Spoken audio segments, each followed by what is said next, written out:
El ojo vago es una de las principales causas de pérdida visual, aunque pasa fácilmente desapercibido. Se puede prevenir en casi todos los casos si se diagnostica a tiempo. ¿Por qué se produce? ¿Cómo lo tratamos? ¿Cuándo ya no tiene solución? Hoy te lo cuento. Oculares, el podcast de salud visual con el oftalmólogo Rubén Pascual.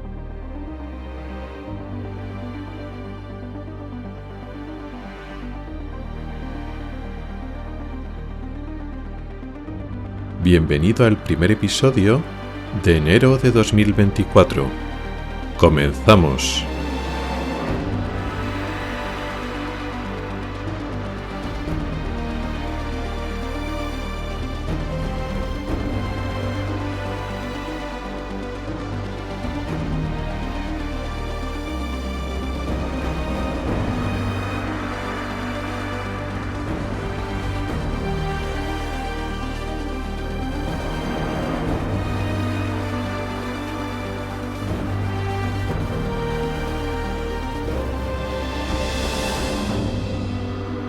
Hola y bienvenido al podcast de Ocularis sobre salud visual y oftalmología.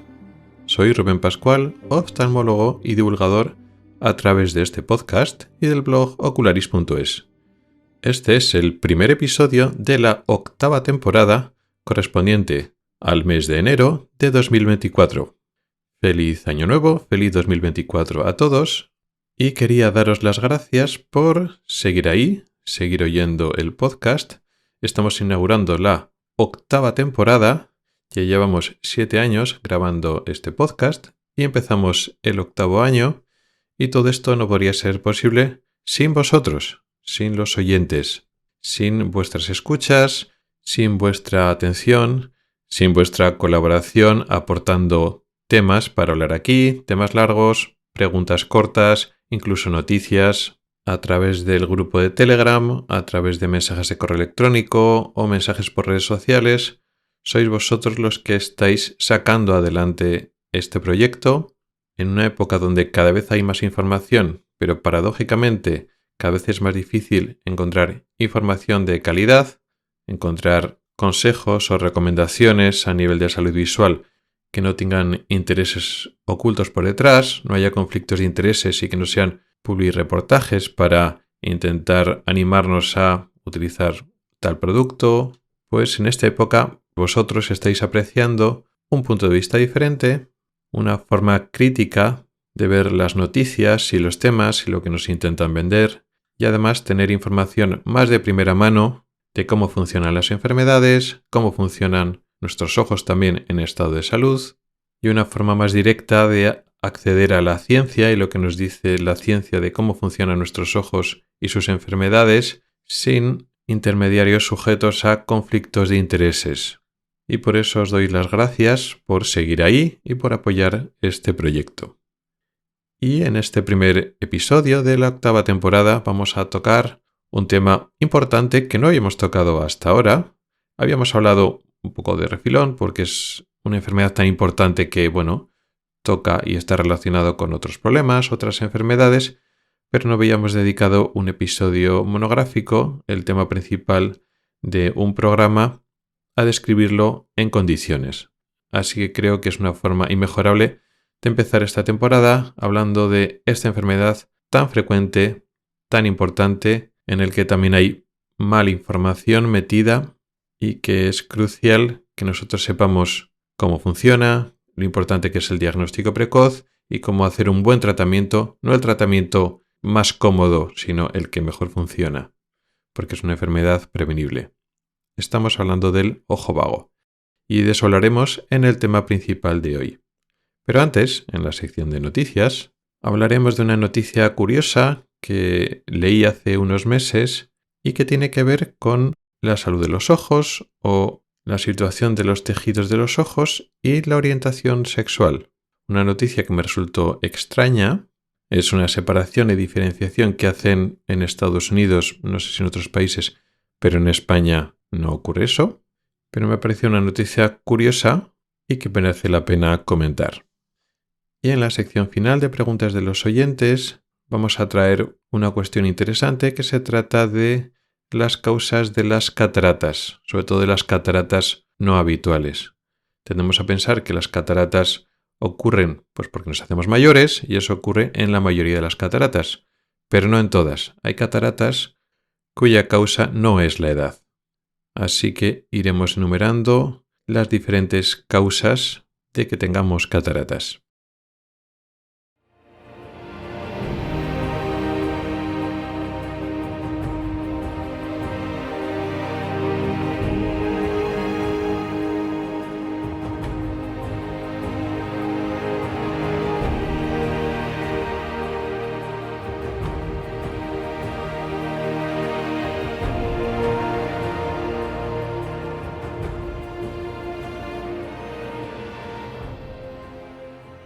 La noticia que leí el otro día en un medio estadounidense, en una plataforma que utilizan los oftalmólogos de Estados Unidos, que comparten noticias relacionadas con la salud visual, me llamó la atención, fue hace unos meses y me lo dejé apuntado para hablar en un momento dado, que se trata, el titular era llamativo, ¿no? Decía que era hora de legalizar los ojos homosexuales.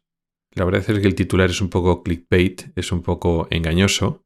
No es que los ojos homosexuales sean ilegales, no es que se legalicen o se legalicen los ojos, pero tiene que ver con una ley que diferencia y discrimina o haya una diferencia en la cual tratamos una parte del ojo, un tejido del ojo, concretamente la córnea, y diferencia lo que podemos hacer con ese tejido en función de la orientación sexual, lo cual llama mucho la atención por muchas cuestiones, lógicamente, de igualdad, de ley, de derecho, pero yo, desde el punto de vista clínico, no veía por dónde iban las cosas.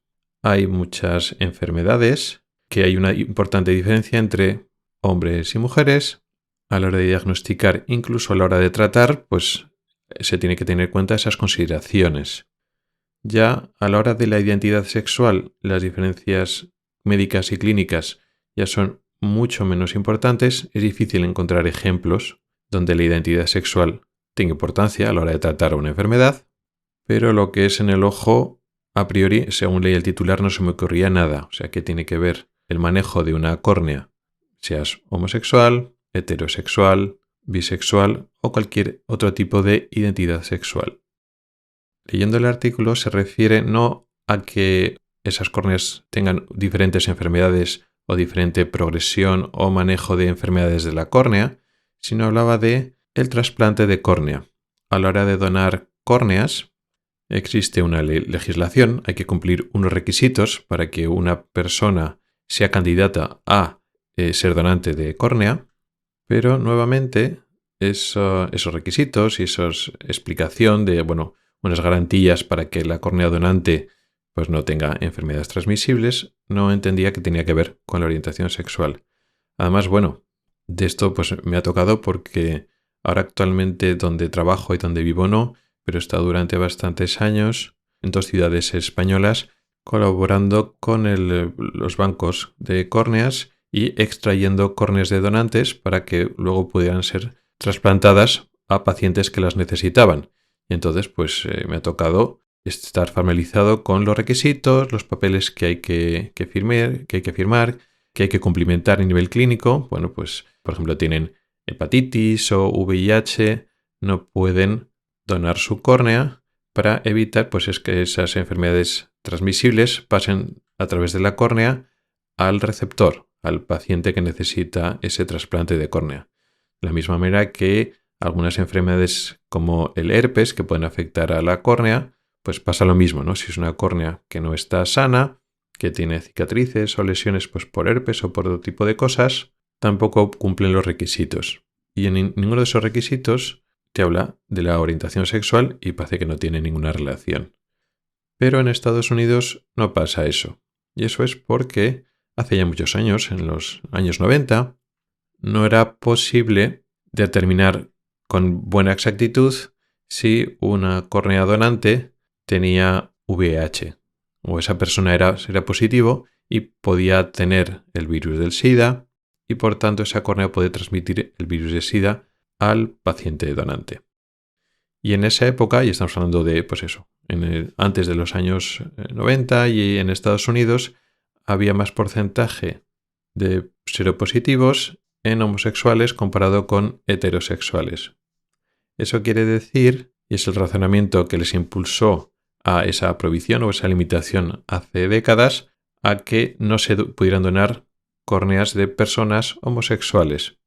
Evidentemente, si hay ese problema porque no puedes establecer si esa persona es seropositiva, lógicamente un heterosexual con VIH también podría transmitir el virus en la córnea. Así que realmente estaban hablando simplemente de proporción de riesgo. Decían en su momento, el riesgo de que puedas transmitir el VIH, el teórico riesgo, siempre está porque en aquella época no se podía medir bien si una persona tenía el virus o no tenía el virus, con lo cual siempre es un riesgo hacer un trasplante de córnea. Pero ese riesgo es menor si la córnea venía de heterosexuales comparado con homosexuales en aquella época y en aquella localización geográfica concreta. Lo que pasa es que las cosas han cambiado mucho desde entonces. Al margen de que podía tener una justificación, aunque solo sea epidemiológica para disminuir el riesgo, la verdad es que ahora, a día de hoy, existen mejores medidas. Ahora se pueden medir de forma mucho más fiable si una persona es seropositiva, si tiene el virus del VIH, en muy poquito días después del contagio. Pero es que además, en todos estos años, en todas estas décadas de miles y miles de trasplantes de córneas, no se ha documentado una transmisión del VIH a través de la córnea. Que al fin y al cabo la córnea no es lo mismo que una transfusión de sangre, y el riesgo teórico de que, a través de la lágrima o a través de que el virus se pueda estar metido en el tejido corneal, era un riesgo teórico que se tenía hace muchas décadas, pero después de tantos años de trasplantes no se ha documentado. Esto en España a mí ya me llama la atención de que esa prohibición no existe. Si hubiera existido o si existió hace unas décadas, que la verdad es que no lo sé, para cuando yo empecé a trabajar y empecé a estar ya colaborando con los bancos de córneas, que eso fue al principio de los 2000, pudo ser 2002, 2003, algo así, no me acuerdo, eso ya no existía. Por lo tanto, o no existió nunca en España, o en España sí se planteó o existió esa limitación durante un tiempo, cuando la evidencia científica ya mostraba de forma clara que no había casos de contagio de VIH por trasplantes de córnea, y cuando ya las analíticas de sangre, las serologías, eran más potentes y podíamos diagnosticar y descartar de forma certera el VIH, esa limitación por orientación sexual desapareció, si es que alguna vez la hubo en España. Pero en Estados Unidos no la hay y se mantiene hasta ahora. El problema de eso, aparte de esta cuestión de desigualdad, es que allí en ese país se rechazan miles y miles de córneas al año por la circunstancia de la homosexualidad de la persona donante. Y el problema es que faltan córneas. Eso significa, el no poder admitir esas córneas, significa que muchos pacientes se quedan sin ese trasplante de córnea que necesitan para ver. ¿Por qué se ha mantenido esa prohibición absurda en Estados Unidos y en otros países europeos, no solo España? Ya no sé si es que nunca la hubo, pero evidentemente ahora no la hay. ¿Por qué en algunos casos, en muchos campos de la ciencia, de la medicina e investigación, Estados Unidos va un poco por delante y es un poco líder de investigación, y otros países se fijan en la investigación que hacen ellos y sus guías clínicas? Y luego en otros casos como estos, que son importantes, que afectan mucho a la salud de la población, van tan por detrás que los países europeos, no lo sabría decir.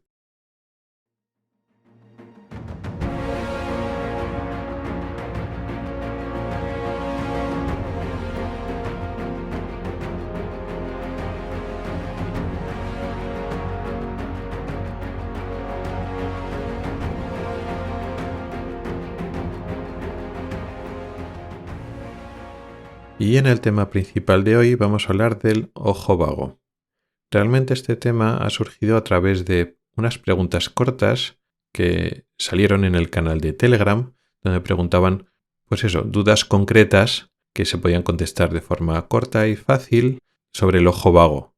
En el grupo de Telegram me preguntaban si en la edad adulta, por una diferencia de graduación en los dos ojos, se podía producir ojo vago. Una persona que ya es adulta puede empezar a sufrir ojo vago si en ese momento se produce una diferencia de graduación entre los dos ojos. Y también me preguntaban si podía afectar más a la visión de lejos o a la visión de cerca. Pero en vez de contestar esas preguntas concretas, tanto en el canal de Telegram, o traer esas preguntas cortas aquí al programa, al podcast, y dejarlo en la sección esa de preguntas cortas, me di cuenta, con sorpresa, que en todos estos años de podcast no había hablado del ojo vago de forma concreta. Sí que lo he ido explicando cosas, he ido dejando caer detalles porque lo necesitaba para hablar de otras enfermedades, para explicar otras cosas, pero no habíamos dedicado un capítulo, el tema principal de un programa, al ojo vago. Y es una enfermedad súper importante que merece, pues eso, que hablemos detalladamente de ella. Y es lo que vamos a hacer ahora. El ojo vago, o la ambliopía, es un problema que ocurre durante la infancia en el periodo de desarrollo visual. Podemos denominarlo o podemos pensar que es una enfermedad o podemos pensar que es una consecuencia de otras enfermedades o otras alteraciones. Es siempre una consecuencia de otra cosa. Y para entender el ojo vago tenemos que entender o por lo menos tener unas pinceladas básicas de cómo es el desarrollo visual. Nuestro sistema visual, entendido de forma amplia, no solo el ojo, sino las vías visuales, los nervios, las neuronas que llevan información desde el ojo hasta el cerebro y luego la parte del cerebro que se ocupa de elaborar y de trabajar con esa información visual, que es la corteza visual está en el lóbulo occipital, en la parte más atrás del cerebro, pues todo este sistema visual en su conjunto es un órgano sensorial que es profundamente inmaduro al nacimiento. Al contrario que el oído o el tacto, que ya tiene experiencias sensoriales antes del nacimiento, no pasa lo mismo con los ojos.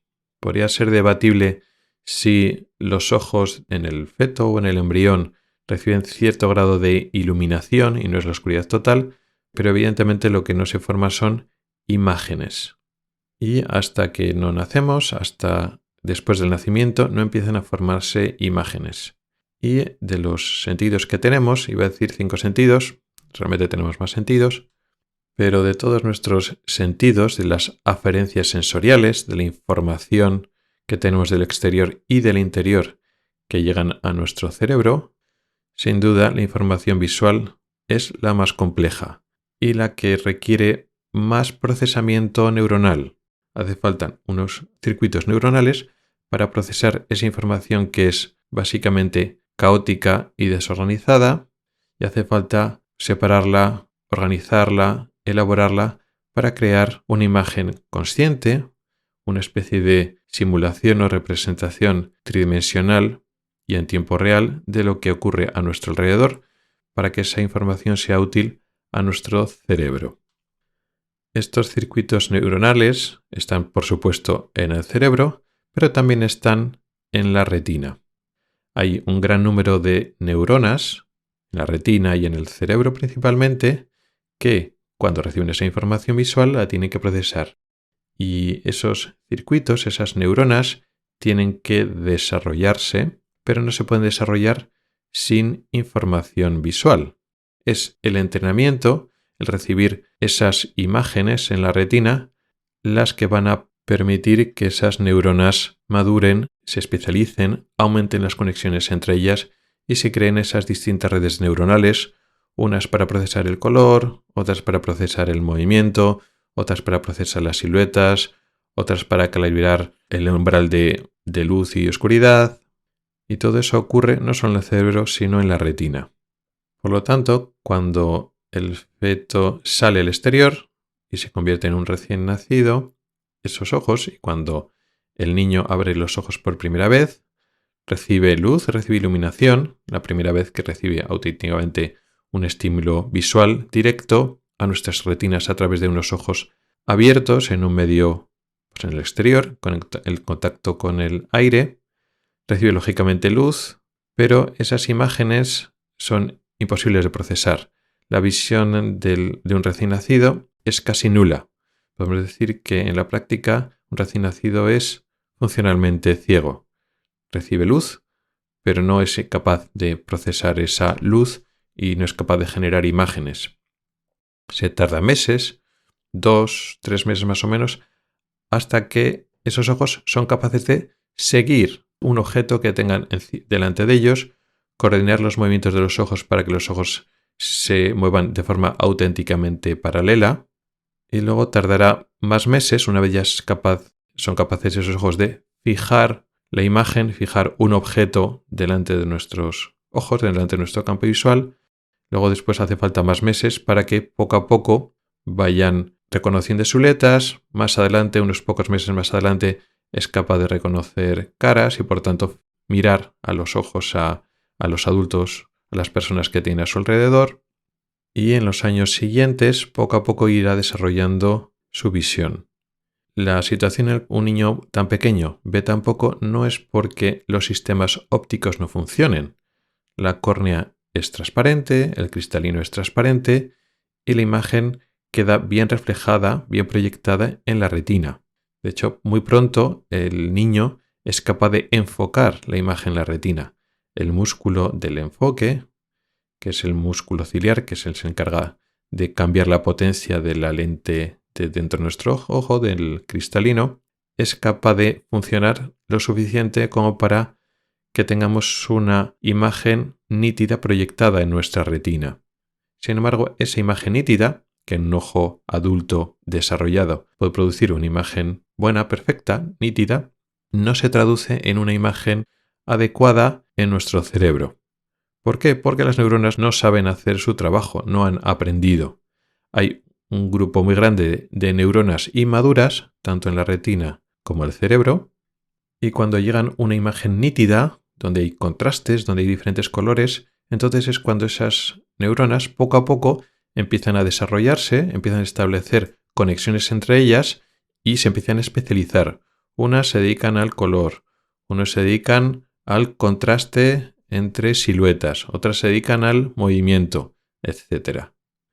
Esto ocurre individualmente en cada ojo por separado en sus retinas. Esas neuronas empiezan a especializarse y crear conexiones y desarrollarse esos circuitos que son necesarios para que podamos ver bien. Y luego en el cerebro también está ese proceso donde acaba el procesamiento de la imagen, pero además el cerebro recibe información de los dos ojos. Y para establecer esa sinergia, esa colaboración entre los dos ojos, ocurre una cosa que se llama fenómeno de competencia. Hay pequeñas zonas en nuestro cerebro, en nuestra corteza visual, que corresponden a un punto concreto de nuestro campo visual de los dos ojos, con lo cual le llegan información, aferencias, estímulos visuales de la zona correspondiente de la retina de cada ojo por separado. Entonces son dos informaciones que tienen que ser correspondientes, casi siempre, y llegan a una misma zona del cerebro y entonces esos estímulos compiten entre sí. Cuando la información es la misma o casi la misma, se fusionan en una sola información final, pero a veces la información es diferente y entonces tienen que competir, se establece una especie de competencia, porque a veces esas discrepancias, que siempre las hay en un momento dado, en zonas concretas de nuestro campo visual, en instantes de tiempo, en un instante de repente, pues esas imágenes, esa información es correspondiente y entonces compiten entre sí para que luego el cerebro se quede con la imagen del derecho o del izquierdo para una porción muy pequeñita del campo visual. Y esa competencia entre la información de un ojo y otro sucede cada instante en cada pequeñita zona del campo visual. Y así desarrollamos una visión binocular, una situación de colaboración entre los dos ojos, donde a veces podemos ser capaz de rechazar la información que viene de un ojo porque produce pues una visión doble o una imagen más borrosa o inadecuada y entonces cogemos la información del otro ojo. Al final, la imagen final que produce el cerebro es una imagen fusión de lo mejor que tienen de las dos imágenes de cada ojo. Esa fusión y de elegir lo mejor de cada una de ellas, esa imagen mejorada, resultado de tomar lo mejor de esas dos imágenes, pues producto de esa competencia y colaboración. Pero es importante este concepto de competencia inicial. Si la imagen llega de forma correcta y nítida para cada ojo, al final, pues en unos instantes gana la información de un ojo, en otros la del otro ojo, en muchos casos la información es la misma y se fusionan, pero el concepto de competencia punto a punto que se ocurre entre un ojo y otro ojo en el cerebro es importante para lo que vamos a explicar después. Esta frenética actividad de desarrollo neuronal ocurre porque estas neuronas y el entorno alrededor de estas neuronas, en la retina y en el cerebro, lo promocionan, lo permiten. Y esta situación ideal para que estas neuronas se especialicen y formen redes y circuitos ocurre durante un tiempo. Durante un tiempo se ocurren las condiciones ideales para que estas neuronas cambien, se desarrollen, se modifiquen y se relacionen entre sí. Pasado un tiempo, estos circuitos neuronales se fijan y ya no son tan flexibles, porque en este periodo estos circuitos se pueden formar o se pueden desdibujar y desaparecer. Esta plasticidad neuronal, esta capacidad de cambiar, va en un sentido o en el otro. Si dejamos de tener estímulos visuales, pues estas redes neuronales que se pueden empezar a formar, pues desaparecen, son sensibles a la falta. Si ya no tenemos estímulo visual, pues estos circuitos neuronales no los estamos utilizando, no los entrenamos y se desdibujan. Estos circuitos y estas conexiones paulatinamente vuelven a desaparecer. Por lo tanto, hay un periodo de plasticidad donde se pueden crear o no crear y a partir de un tiempo, poco a poco, no es de forma abrupta, sino de forma sucesiva, de forma muy progresiva, pues se van asentando los circuitos que ya se han formado, sean muchos o pocos, y ya poco a poco deja de poderse cambiar. Eso a priori es una gran medida de protección. Si nosotros desarrollamos bien la visión y esos circuitos neuronales ya están bien establecidos, si más adelante, cuando nos hacemos mayores, hay algo que altere ese flujo adecuado de imágenes bien enfocadas en la retina, en los dos ojos por igual y de forma simétrica, pues no va a pasar nada.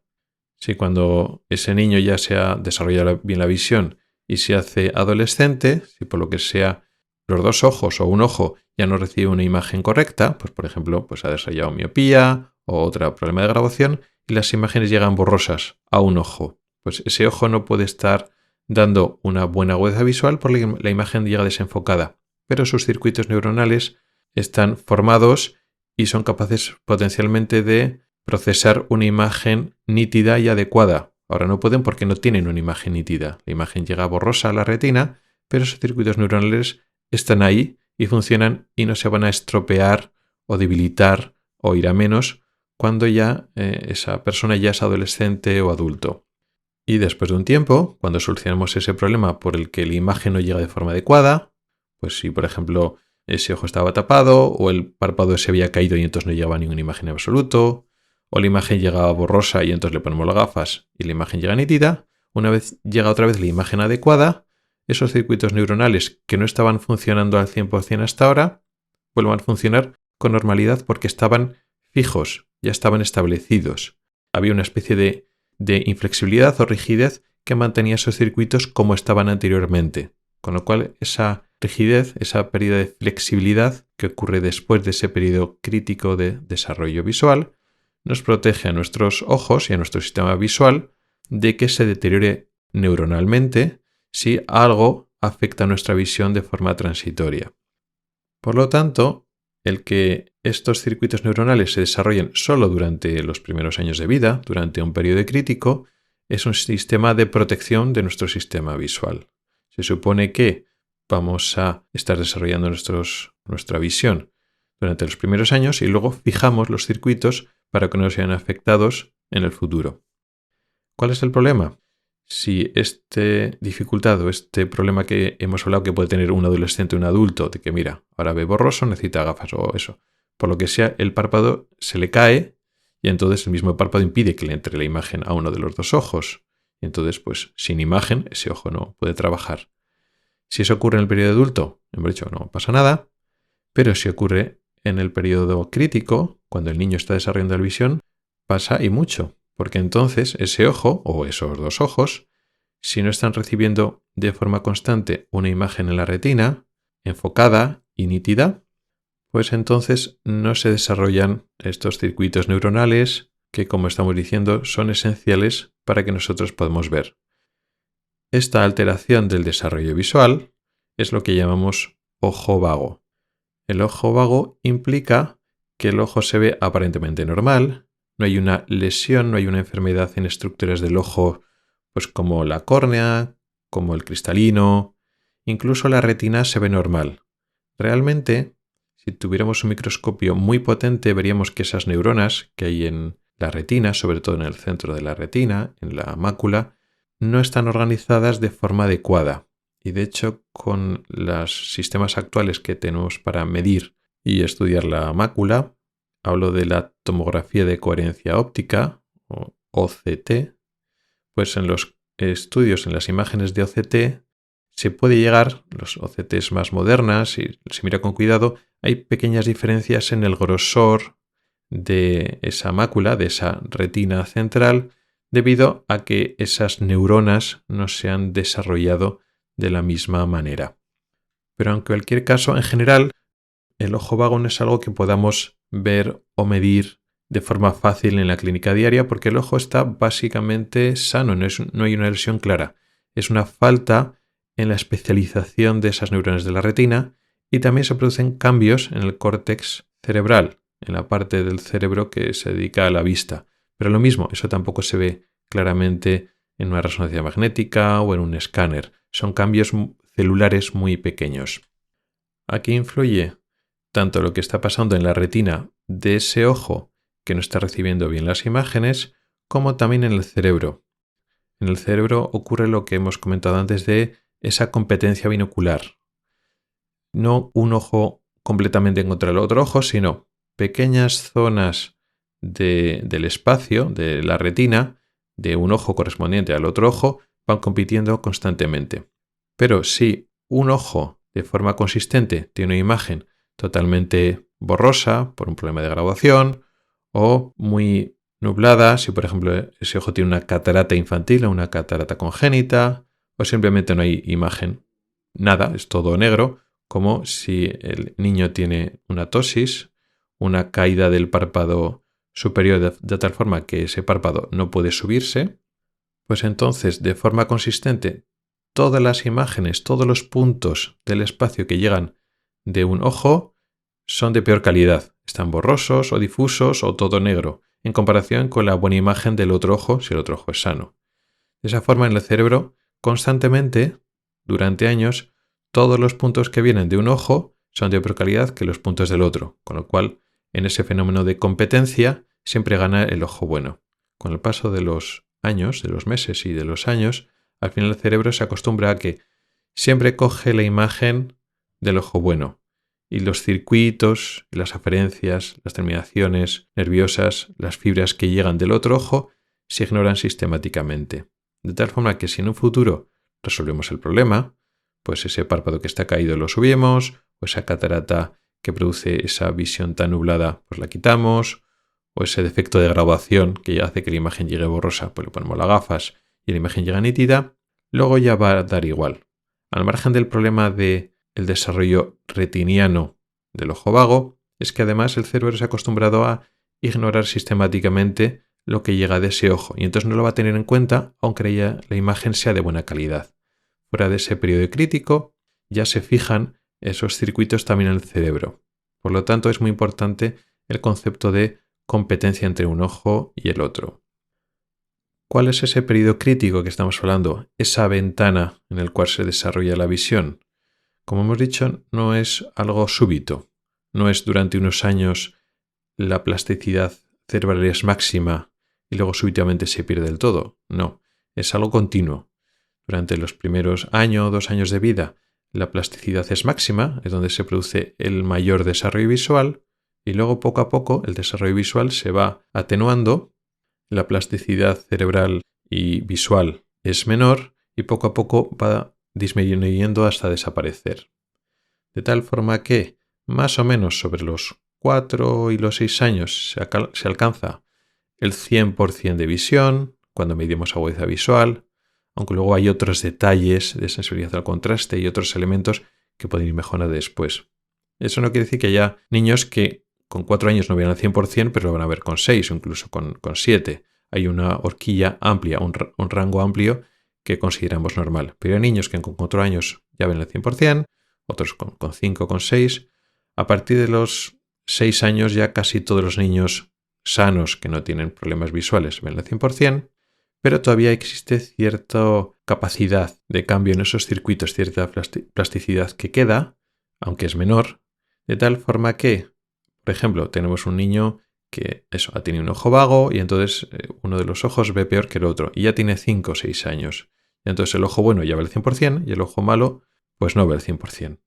¿Eso quiere decir que ya con 5 o 6 años no podemos hacer algo? Sí, por supuesto, porque existe esa plasticidad. No vamos a recuperarlo tan rápido como si lo hubiéramos diagnosticado con 3 o 4 años, pero todavía tenemos tiempo.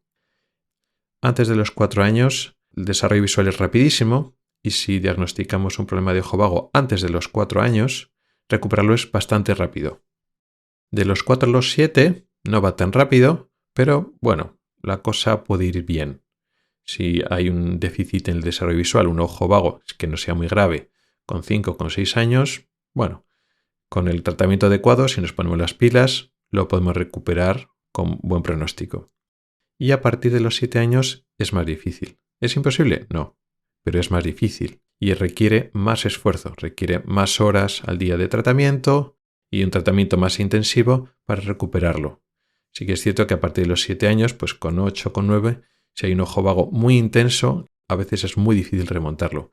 Pero los ojos vagos moderados, que no hay tanta diferencia de visión, pues sí, con 7, con 8 años, hasta con 9 años, se pueden remontar, lo que pasa es que hace falta bastante esfuerzo.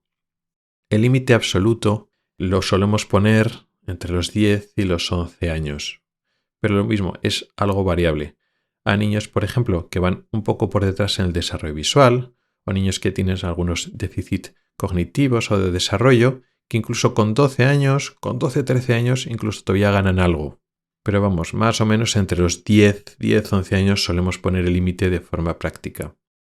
Curiosamente, este límite, que evidentemente no es claro y es bastante individualizado, varía entre países o entre escuelas o costumbres, a pesar de que no tendría que ser así porque, bueno, los estudios, ya hay bastantes estudios sobre el ojo vago y se sabe que, bueno, pues eso, hasta los 10-11 años debemos plantearnos como que sí, incluso hay algunos casos, pero más anecdóticos, que con 13-14 años. Pero tenemos que tener claro que sí, que no tenemos que tirar la toalla hasta esos 10-11 años. Y sin embargo hay algunos sitios que dicen que a partir de los 8 años no se puede hacer nada. Y eso no es correcto. Ni en el sentido de que tirar la toalla para ojos vagos, pues a partir de 8 o 9 años todavía se puede hacer algo. No muchísimo, pero se puede hacer algo. Pero al revés, con 8 años no se ha fijado en la visión y si te descuidas puedes desarrollar algo de ojo vago si interrumpes el flujo visual, si la imagen deja de llegar de forma correcta a uno de los dos ojos. Con 8 años o a partir de 8 años podrías tener un poquito de ojo vago, una cosa exagerada, si te descuidas, algo que con 15 o 20 años no vas a tener. Así que, sin poner un punto crítico exacto, podemos establecer 3 etapas. Antes de los 4 años, el desarrollo visual es rapidísimo. De los 4 a las 7, pues es un desarrollo visual moderado, todavía con buenas posibilidades, pero no tanto como antes de los 4. Y de los 7 a los 10 ya queda un resto de plasticidad visual más escaso, pero que todavía está ahí y lo tenemos que tener en cuenta. ¿Cuáles son las causas de ojo vago? Ya hemos ido diciendo algunas, pero como hemos visto en la definición, cualquier cosa que impida que la imagen llegue de forma adecuada, nítida y constante a la retina, o cualquier cosa que haga que en el cerebro ese sistema de competencia entre los dos ojos no funcione correctamente. Ese sistema de competencia binocular, competencia entre los dos ojos a nivel cerebral, tiene que hacer que, pues algunas veces el cerebro coja la imagen de un ojo, otras veces coja la imagen del otro ojo, y de forma global, de media, pues el cerebro va haciendo caso más o menos a los dos ojos por igual, que no haya una asimetría en cómo el cerebro coge y procesa la información de un ojo o del otro. En ese concepto de imagen enfocada en la retina y competencia entre los dos ojos, ahí podemos establecer cuáles son las causas del ojo vago. Cualquier elemento que altere de forma mantenida, no de forma puntual, sino de forma mantenida, este correcto sistema, este correcto desarrollo visual, será una causa de ojo vago. Lo más fácil de entender son las causas que ya he mencionado anteriormente, algo que impide que la imagen llegue enfocada a la retina. Si tú tienes una graduación pequeño astigmatismo o una pequeña hipermetropía que el músculo del ojo lo puede compensar, pues no, porque la imagen llega todavía nítida o bastante nítida, no perfecta, pero lo suficientemente nítida como para que la imagen se desarrolle correctamente. Pero si tienes una graduación alta, una graduación grande, hace que la imagen llegue muy desenfocada, muy borrosa a la retina, y entonces, pues si esa imagen es de peor calidad, la retina no está desarrollándose bien, porque son contornos, son difusos, no puede establecer bien los contrastes entre los bordes de los objetos, porque está todo borroso, pero es que además el cerebro, como recibe la información siempre borrosa de un ojo, pues entonces se concentrará en el otro ojo, y entonces se produce un ojo vago. Lo mismo pasa con lo que he dicho, si tienes una catarata, si tienes una caída de un párpado o una opacidad en la córnea, cualquier cosa que impida que la imagen llegue correctamente es causa de ojo vago. Por frecuencia, lo más normal es el tema de la graduación. Y luego las causas de cataratas congénitas o caída de párpado, opacidades en la córnea son mucho más raras, pero existen. Otra causa súper importante es el estrabismo. El estrabismo es una causa curiosa porque no afecta a un ojo individual como tal. Tú tienes un niño que desvía un ojo. Claro, el ojo que en ese momento está desviado, que no está mirando de frente, recibe una imagen perfectamente nítida, si no tiene otro problema, que llega a la retina. Lo que pasa es que las imágenes que llegan en la retina de un ojo y del otro no se corresponden entre sí, porque los dos ojos no están mirando al mismo sitio. Entonces el cerebro tiene un problema, no puede fusionar las imágenes. Son tan diferentes que son imágenes totalmente distintas, están desplazadas unas de otras. Y el objeto que cae en el centro del campo visual de un ojo, el ojo director que está mirando de frente en ese momento, cae a un lado en el otro ojo. No hay forma de fusionar esas imágenes. ¿Qué hace el cerebro? El cerebro del niño, el cerebro que tiene plasticidad neuronal, ese cerebro que está en desarrollo, lo puede solucionar, que es ignorar la imagen de un ojo. Así, en el instante de que un ojo está desviado, esa imagen se ignora, no se tiene en cuenta y se fija en la imagen del otro ojo. Esto, lo que ocurre de forma puntual, en un instante, durante unos segundos, no tiene importancia a nivel de desarrollo visual. Todo depende del comportamiento que hace el cerebro con respecto a ese estrabismo. Si ese estrabismo no es constante y ocurre de vez en cuando el niño se cansa y es cuando el estrabismo se descompensa, tampoco es tan importante porque si la mayor parte del tiempo los ojos están rectos, el desarrollo visual funciona de forma adecuada en los dos ojos. Se interrumpe cuando el niño desvía, pero si es poco tiempo al día, no es importante. Sin embargo, si el estrabismo es más frecuente, si es constante o casi constante, ahí sí, porque entonces el cerebro nunca puede procesar las dos imágenes a la vez. Siempre tiene que elegir una y descartar la otra. Nuevamente, si no es siempre el mismo ojo el que está torcido, si el cerebro a veces mira con el ojo izquierdo y a veces mira con el derecho, no es tan grave a nivel de ojo vago, porque entonces, pues en el instante que miras con el ojo derecho, ignoras la imagen del izquierdo, y cuando miras con el izquierdo, viceversa. Eso significa que la información del ojo derecho y del izquierdo sí está siendo procesada por el cerebro, no a la vez, pero de forma alternativa. A ratos el cerebro utiliza un ojo, a ratos utiliza el otro ojo. Por lo tanto, el desarrollo visual tiene lugar en cada ojo por separado, no a la vez. Sí que es cierto que el estrabismo puede afectar a lo que se llama visión binocular y a la estereopsis, a la información adicional que obtenemos cuando los dos ojos efectivamente colaboran entre sí. Eso lo podemos perder, o mejor dicho, no lo podemos desarrollar adecuadamente. Pero centrándonos en lo que es el ojo vago, el desarrollo de cada visión, de la visión de cada ojo, no es problema si ese estrabismo es lo que se llama alternante. A veces tuerce un ojo, a veces tuerce el otro. Y a veces ese mensaje es difícil explicárselo a los padres. Los padres vienen preocupados a la consulta porque el niño empieza a torcer un ojo. Y entonces empezamos el seguimiento. A veces pues al niño le ponemos gafas y vemos un poco cómo evoluciona ese estrabismo. Y a veces ocurre que durante ese primer seguimiento pues resulta que el niño empezaba a torcer un ojo a veces y el estrabismo progresa y entonces ahora tuerce los dos ojos. A ratos uno, a ratos el otro. Los padres se preocupan más porque pensaban, ahí va, tiene un ojo malo. Y ahora resulta que los dos ojos tuercen.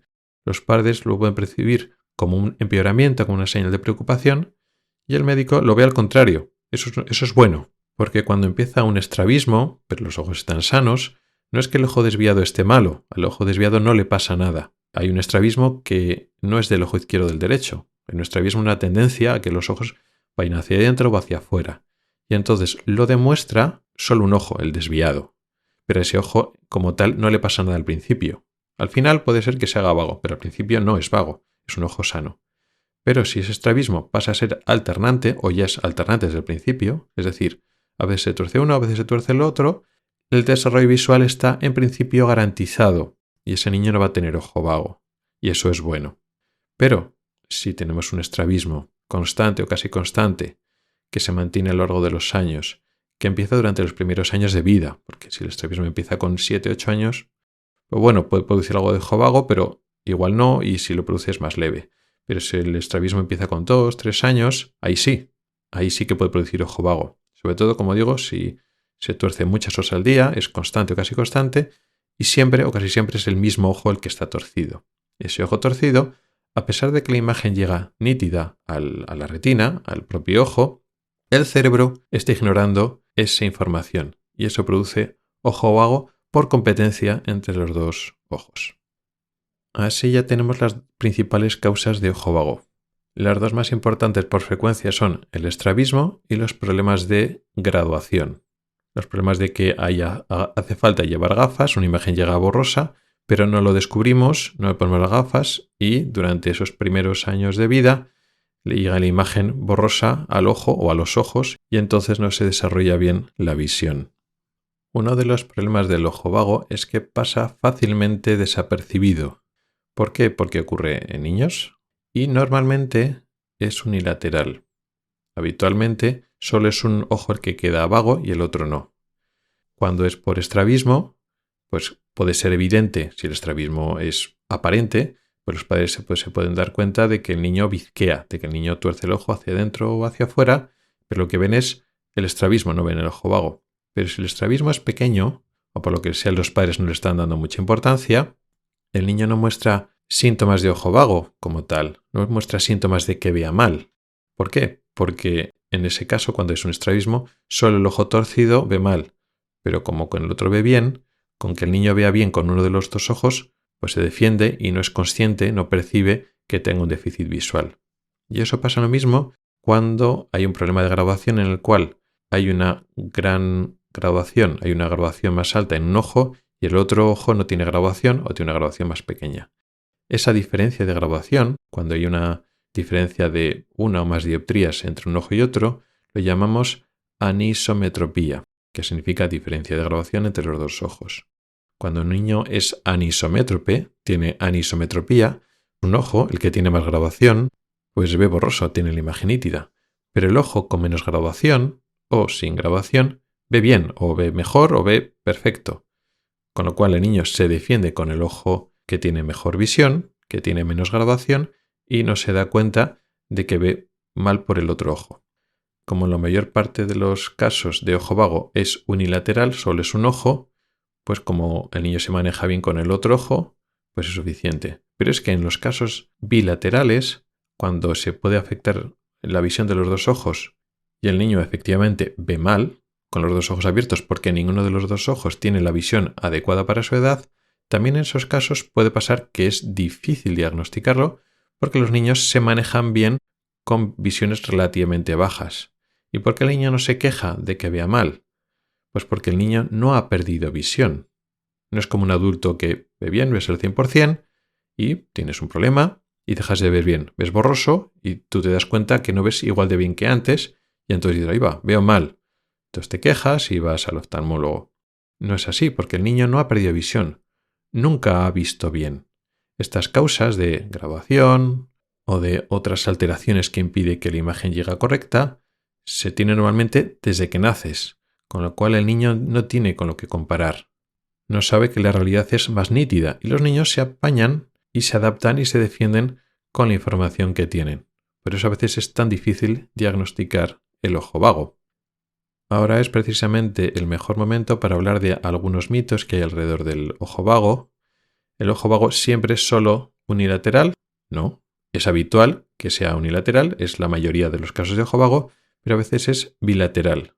¿Qué casos hay? Bueno, casos poco frecuentes como cataratas bilaterales o ptosis, caídas de párpado bilaterales, pero lo más frecuente es alta graduación, pero de los dos ojos. No es por diferencia de graduación de una anisometropía que hemos dicho antes, un ojo con mucha graduación y otro con poca, no, sino los dos con mucha graduación. Vamos a suponer que es un niño que tiene 8 dioptrías de hipermetropía o 5 dioptrías de astigmatismo.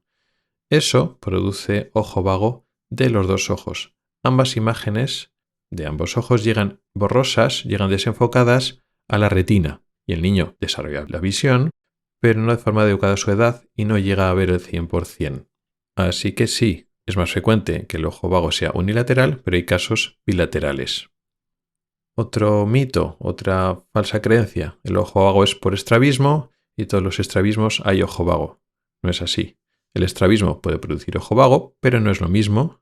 Hay ojos vagos que no tienen que ver con el estrabismo, niños que tienen un ojo que ve peor, pero los ojos nunca están torcidos, siempre están rectos, y también hay estrabismos que no producen ojo vago. Un ojo vago, por definición, implica que la visión, por lo menos de un ojo, o quizás de los dos, no sea la adecuada a la edad.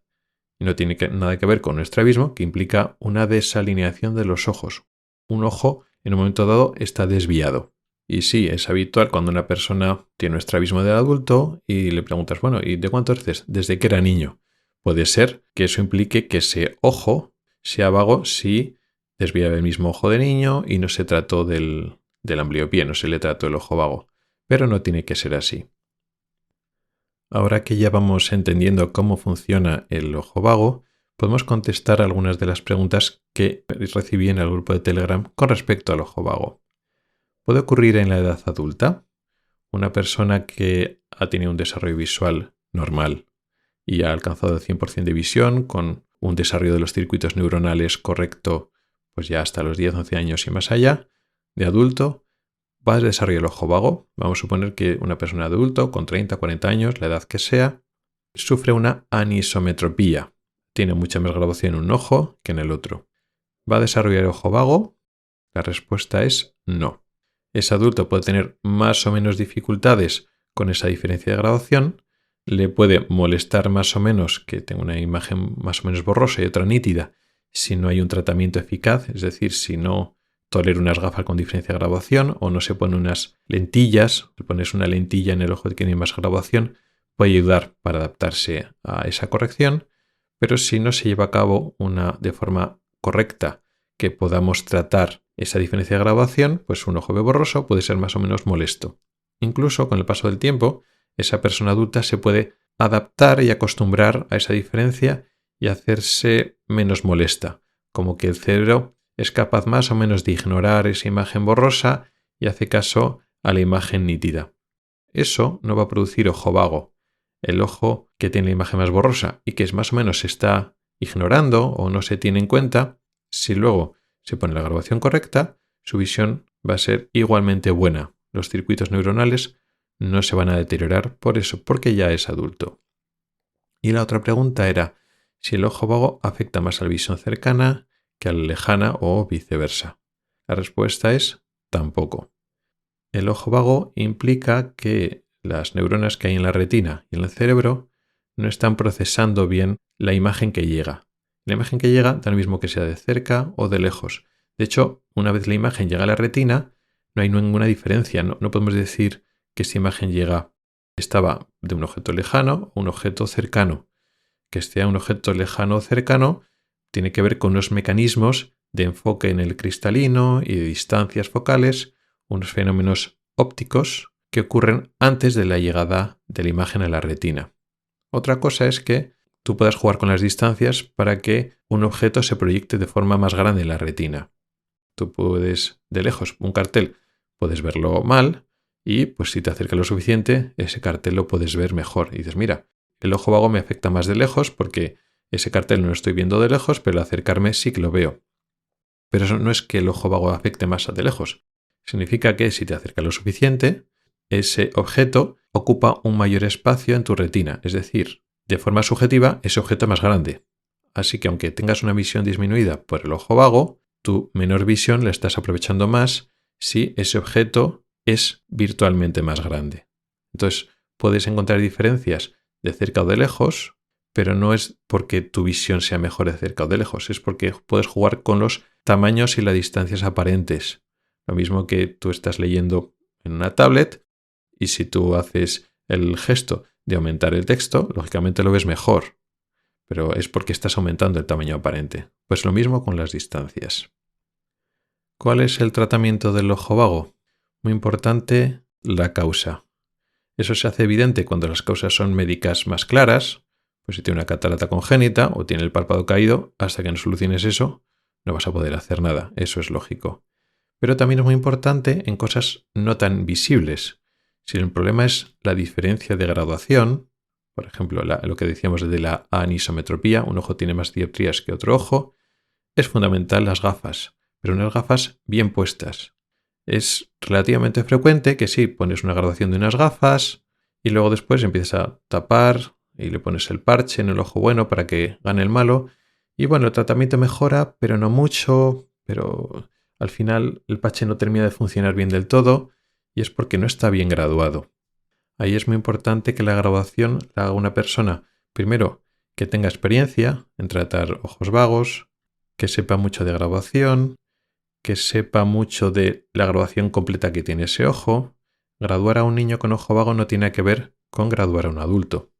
No se trata de ponerle las gafas con las que el adulto o el paciente esté más cómodo en ese momento. Se trata de unas gafas que le recuperen el ojo vago. Pueden ser unas gafas que al principio se vea un poco peor que las mejores gafas más cómodas. Hace falta conocer algunos detalles como que un ojo vago no tiene una misma capacidad de enfoque y de acomodación que un ojo sano, y que la capacidad de enfoque y acomodación es simétrica y no va cada ojo por separado. En fin, hay una serie de detalles más técnicos que ahora no voy a entrar, pero que hace que graduar no sea tan fácil, tan trivial. Bueno, pues graduar, pues cualquier óptico, normalmente el tema de la graduación de un ojo vago y de los niños en general no queda en manos de los ópticos, sino queda en manos de los oftalmólogos.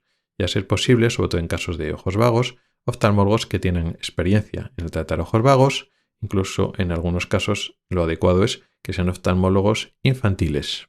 Así que tratar las cosas es muy importante. Y pasa un poco lo mismo con el estrabismo. El estrabismo, cuando hay un ojo desviado y ese ojo desviado es el que se hace vago, muchas veces, si podemos y si es adecuado, solucionamos el estrabismo.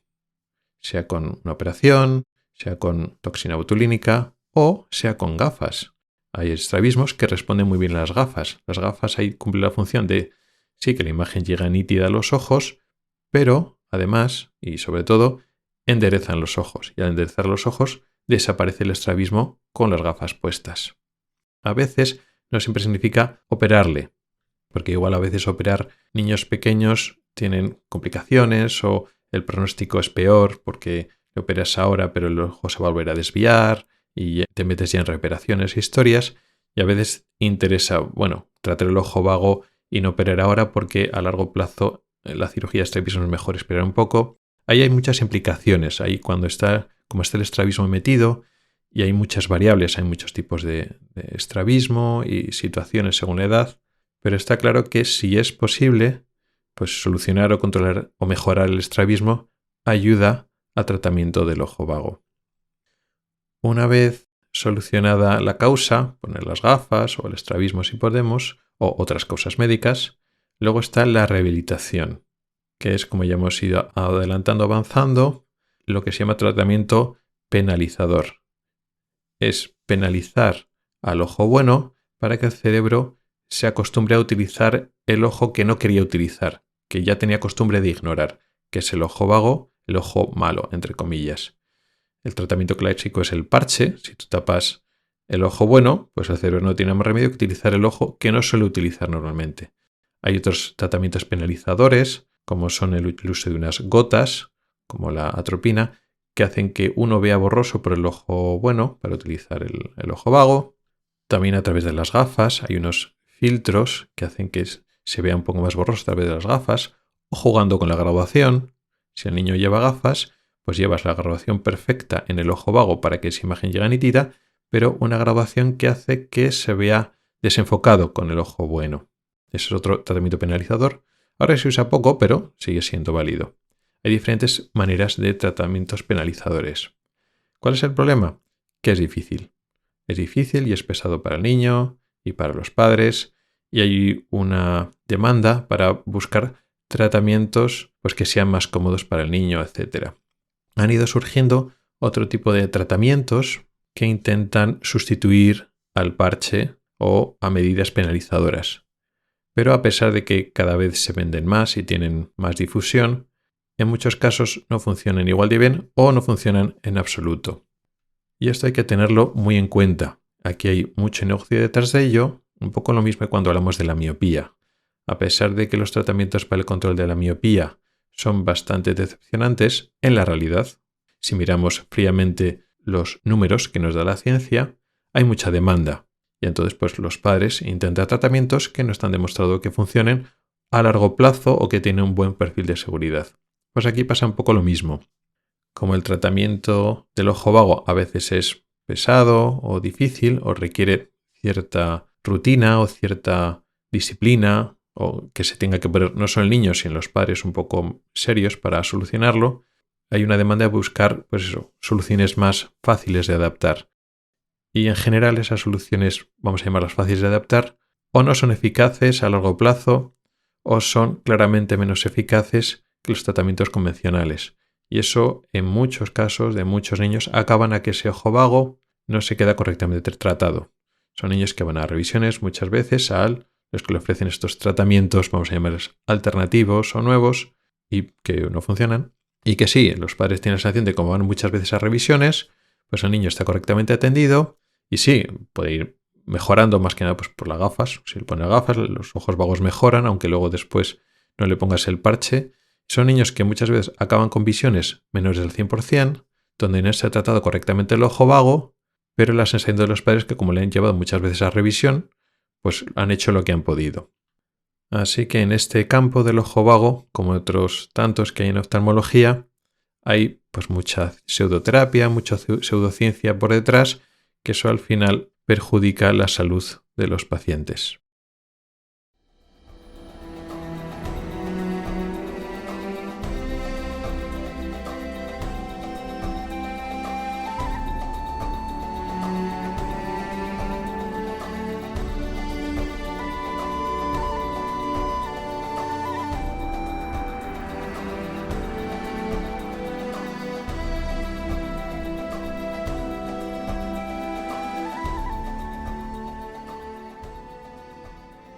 Y en esta última sección de preguntas de los oyentes traemos una cuestión que salió en su momento en el grupo de Telegram, que se trata de otras cataratas, de las causas de cataratas no debido a la edad.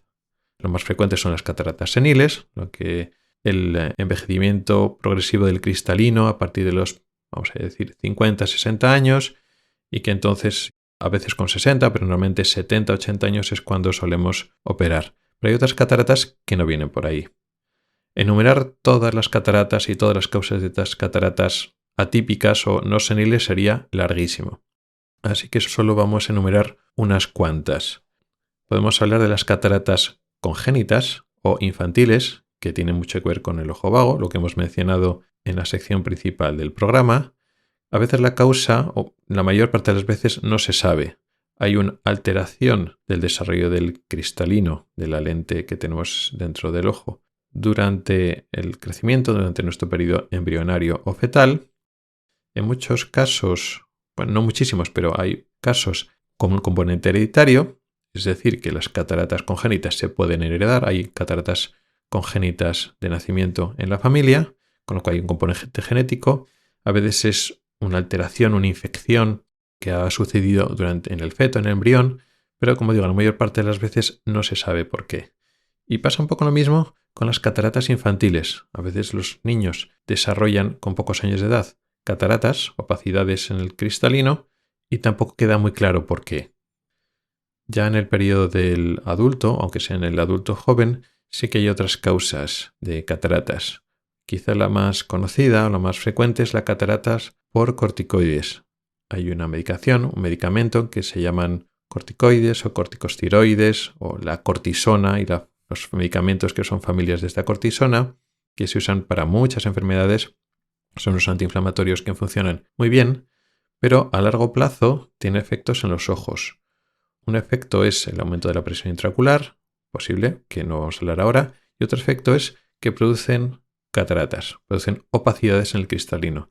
Además, unas cataratas especiales, unas cataratas que llamamos subcapsulares posteriores, donde no se queda opacificado el centro del cristalino, que es donde suele afectar mayormente las cataratas seniles, las cataratas poleadas, sino que se opacifica la parte más de atrás, como una lámina amarillenta que se va quedando opacificando en la parte más posterior del cristalino. Esto no sucede por tomar cortisona de forma puntual, por tomar unas pocas semanas cortisona, pero las personas que necesitan durante muchos meses o años estos tratamientos, estas tabletas de corticoides, pues lo pueden sufrir. También lo pueden sufrir personas que tomen corticoides tópicos en colirio. Las gotas en colirio también entran al ojo, pero vamos, con frecuencia suele ser más las personas que toman pastillas. Luego también están las cataratas llamadas metabólicas, por alteración del metabolismo. Quizá la más frecuente es diabetes. Las personas diabéticas suelen tener cataratas de forma precoz. Esos cambios en el metabolismo, en este caso el metabolismo del azúcar, altera las proteínas y en menor medida las células que hay en ese cristalino, que se desorganizan antes y empiezan a aparecer opacidad antes. Pero otras muchas enfermedades metabólicas, como del metabolismo del calcio o de otros elementos químicos que o se acumulan en el cristalino o alteran la fisiología, alteran la dinámica de las células y las proteínas que hay dentro de ese cristalino y se producen opacidades. Y también, de forma más o menos frecuente, podemos hablar de las cataratas de los miopes altos, las personas con miopías altas, por factores no bien conocidos realmente. Hay varias hipótesis, pero no se sabe realmente, y no todos, pero es relativamente frecuente que miopes relativamente altos, en edades no tan avanzadas, empiezan a desarrollar cataratas. No hablamos con 20 o 30 años, pero algunos a partir de los 40 y tantos, 50 y tantos años, empiezan a desarrollar cataratas y no estamos en la edad de la catarata senil. Podemos decir o que se avanza un poco la catarata senil o son cataratas del miope, pero no es prontísimo, no es que sean los miopes jóvenes, sino en miopes no de 1 o 2 dioptrías, hablamos de miopías más altas, pero ya en la mediana edad, pero todavía un tiempo antes de que esperaríamos lo que son las cataratas seniles. Pero ya digo, no es de forma consistente. También hay miopes muy altos con 60 años que tienen el cristalino bastante transparente. O sea que esto es bastante variable.